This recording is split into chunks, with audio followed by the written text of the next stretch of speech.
Hey, what's going on, guys, and welcome back to the channel. Now today what I wanted to talk to you guys about is one of the rustiest cars that I ever owned.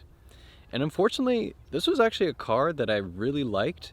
It's probably one of the most obscure and weirdest cars that I'll ever own, but it'll always serve as a soft spot in my heart. And what it was a 19, maybe 96, 97, 98, and it was a Saab 900 Turbo SE. Now, for the people that don't know, this was back when GM had the merger with Saab.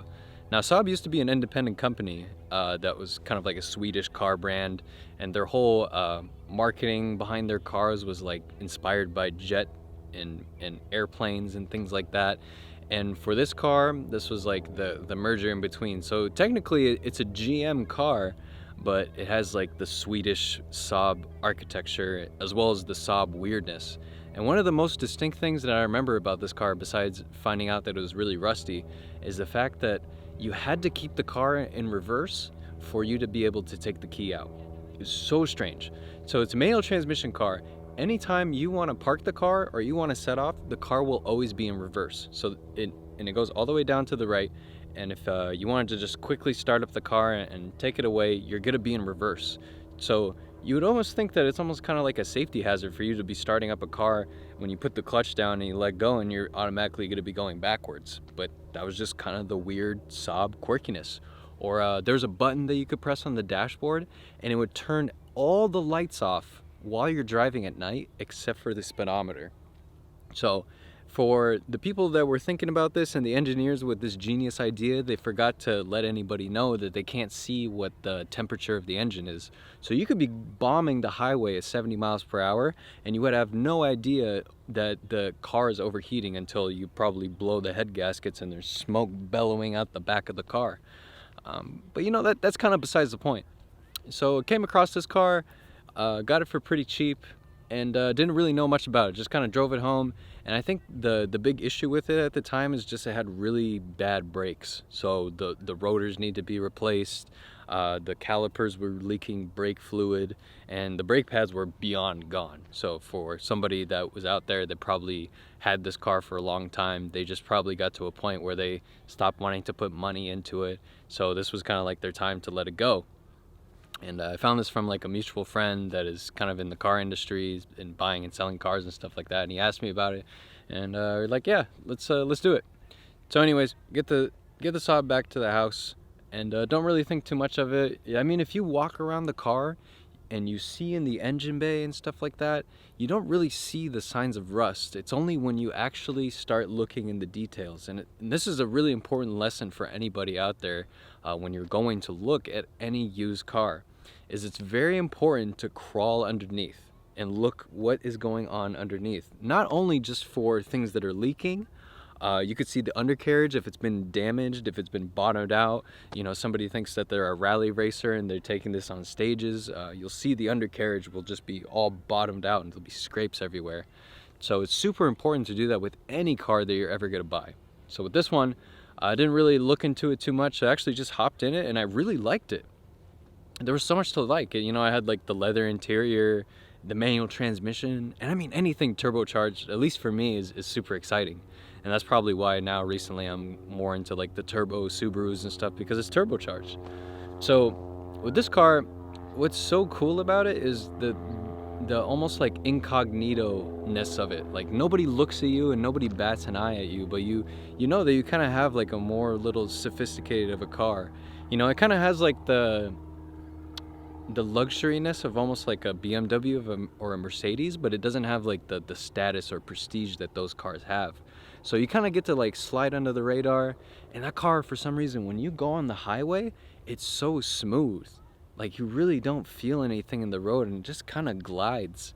And I remember that it had a set of winter tires on them, and this car in the snow, no joke, is probably better than a lot of all-wheel drive cars that I've driven. And I hate to say it, maybe up there with like you know, like Subarus and 4Runners and stuff like that. And it's really slept on, and just like how capable those cars are in the snow. And even if you go back to the 80s and you look up the Saabs in like the rally stages and stuff, they were known for how they could just plow through snow. So you could tell whoever had this car definitely 100% took this up to the mountains all the time. And the reason that I know that is because of the ski racks and some of the stickers on the inside. I found local mountains that are close to me in the area and from where I live, so that was like ultimate indicator right there. And the big reason that I bring this up is salt on the roads. So when you have a car that you drive a lot in the snow, typically what they do to combat all the snow that's coming through is they'll start to throw like salt onto the roads. And then once you come into that issue where you have salt coming onto the roads, that's what happens is it will stick to the car and it'll start to degrade the metals that are actually on the chassis itself. And rust is almost like cancer, you know, like once you get a little bit of it, it's not that big a deal. But once it starts to become and develop more than just like surface rust, that's when it becomes like a huge issue for you, right? So when you start to have the surface rust and it starts to get in there, it will start actually eating away at the metals and it'll start rotting away. And this can lead to huge issues down the road where you find yourself in situations where quarter panels are basically just rotting from the inside out, and it could be hard to tell if you're not looking for it. And on this car, it was one of those cases where you would only see underneath on the rear quarter panels, like right past the rear door, there's these little spots of rust, just like maybe like this in size, very tiny. So for a lot of people, you just be like, yeah, what's the big deal? It's a little bit of rust. But in this case, when you go underneath, that's when it's just like the alarms are going off. It's just like, holy cow, this car is really rusty.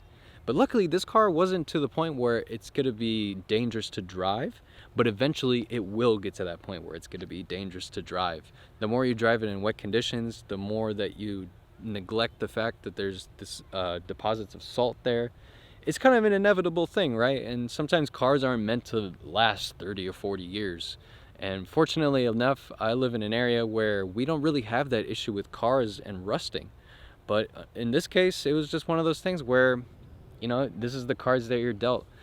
So even though I love the car so much, and I actually drove it for a long time, I drove it for a really long time. I'd take it like on little road trips and stuff throughout the state, and it never let me down. I think there was like one time where it got really hot, but that was the only time that it ever did. So what I ended up doing is I eventually needed to part ways with this car, and I ended up selling it to this guy, and he had no idea how to drive a manual transmission. So I had to sit there, and he was super young. I mean, this guy must have been like fresh out of high school. And he was telling me that he wanted to be like a rapper and stuff like that, and he had this whole persona, and he was kind of telling me about it, but I didn't really want to talk about that. I was like, you want to buy the car or what? And him and his friend both don't know how to drive manual transmission, and he's telling me that he wants to buy the car, and I was like, okay. And I told him everything. I was completely transparent with him. I told him the car underneath is pretty rusty, but it's still going to get you from point A to point B. It's still fun. You just got to watch out for it. And he's totally cool with it. He really liked the car, and he had no idea how to drive it home.